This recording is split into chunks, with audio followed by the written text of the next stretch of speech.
girls, boys, mummies, daddies, cats, dogs, anybody else, grandmas, grandpas, pet fish, pet hedgehogs, pet tortoises. Hello to all of you. Welcome to today's bedtime story. Today's bedtime story is called The Tin Forest. It's quite a dark story, doesn't it? I think the picture on the front is supposed to be metal, and metal is a type of tin. And it's written by a lady called Helen Ward. She's the author of this story. Not read this one before either. I don't know about you, but I've read all the books in my house at the moment, so I'm borrowing these books from school. I went into the library. So quite a few of the books recently I've got from our school library. So when you come back to school, you might like to borrow some of these and take them home and read them as well. Well, before that happens, let me read this one to you, and then you can decide whether you like it or not. So, are you comfortable? Are you sat still? Are those ears working? Are those eyes ready? Let's find out what happens in the Tin Forest. There was once a wide, wind-swept place, near nowhere and close to forgotten, that was filled with all the things that no one wanted.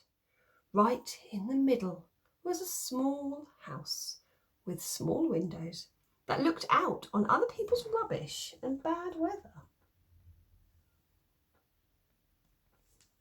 Doesn't sound very great, does it?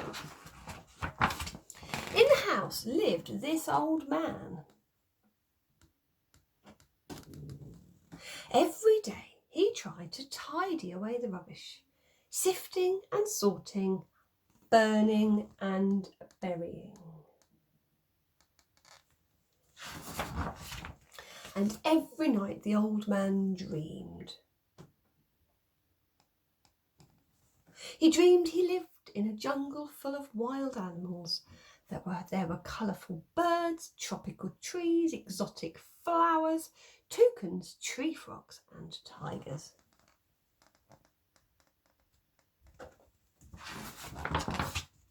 But when he woke each day, his world outside was still the same, grey and full of rubbish. One day something caught the old man's eye, and an idea planted itself in his head.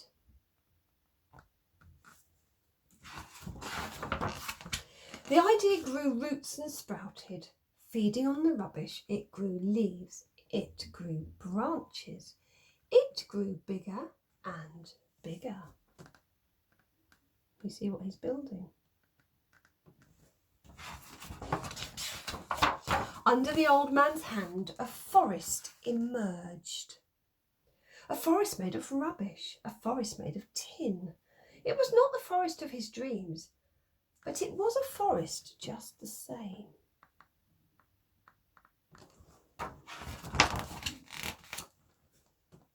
There's a picture of the forest and all the things that he's managed to make using the rubbish that's in the world around him. He's made a bird and a flower and a cat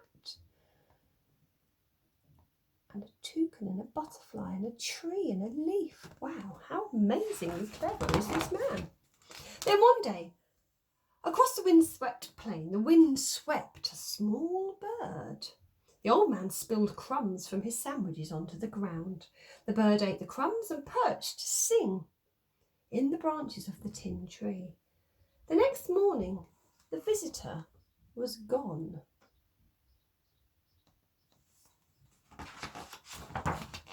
All day the old man walked through the silence, and his heart ached with emptiness.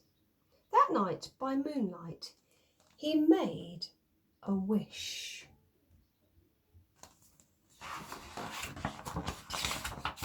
In the morning, the old man woke to the sound of birdsong. The visitor had returned, and with him his mate. The birds dropped seeds from their beaks. Soon, green shoots broke through the earth. So now there are real flowers growing. That will make the man happy. Time passed. Soon the songs of birds mingled with the buzzing of insects and the rustle of leaves. Small creatures appeared, creeping amongst the jungle of trees. Wild animals slipped through the green shadows. So you can see now that the tin forest is slowly blending with a real forest. Real live living things mixed in with his tin worlds that he'd made. Until after time it looked like this. There was once a forest near nowhere and close to forgotten, that was filled with all the things that everyone wanted, and in the middle was a small house and an old man who had toucans, tree frogs and tigers in his garden.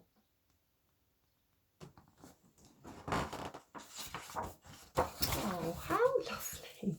So from a grey and cold, miserable, dirty beginning, he turned his world into something beautiful. How amazing, just by using things that were around him that other people had thrown away.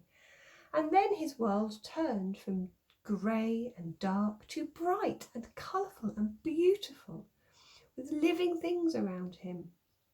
What a clever man at the beginning, though, to use all the rubbish to make something amazing. What a great little story. Well, that brings us to the end of today's bedtime story. I hope you enjoyed that one as well. And it's time now to go to bed. So, have you done those 3 things that we talk about every day? Have you been to the toilet for the last time tonight? Have you cleaned your teeth? Maybe you've sung happy birthday twice as you've gone forwards and backwards and left and right with that toothbrush. And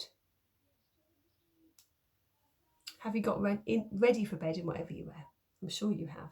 And if you haven't done it yet, that's what you can do next. And then it'll be time to close those eyes, dream big dreams, sleep, happy sleeping, and wake up in the morning bright and shiny for another new day.